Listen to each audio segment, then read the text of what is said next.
Sometimes I think people will never realize how serious this disease is unless it affects them directly. There are some of us who hear about it but never have the chance to witness it personally.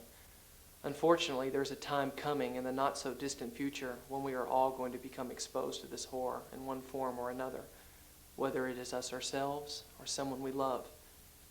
At this point, researchers are absolutely baffled by this disease, and only harsh treatments seem to be the only thing that is offered to those that are afflicted with the virus. Additional funding is still needed for research, for education, and financial help is needed for people who are infected with this virus who can no longer take care of themselves. There is still a greater need for our government to get involved.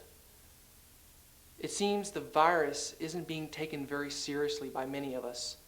There are still a lot of us out there who, no matter how much we hear about the disease, still are not playing it safe.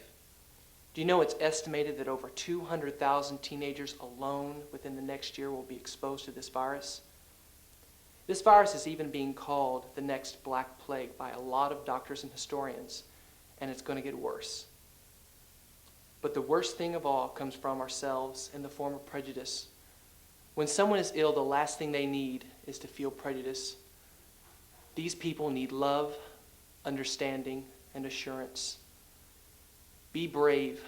Don't be afraid to stand up as one voice in truth.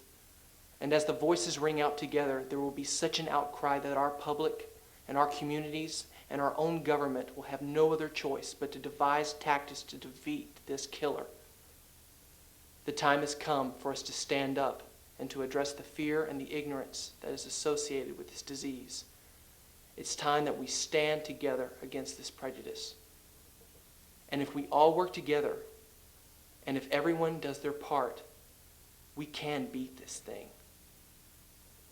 It's just a matter of us all pulling together. Together we can do it. We've got to try.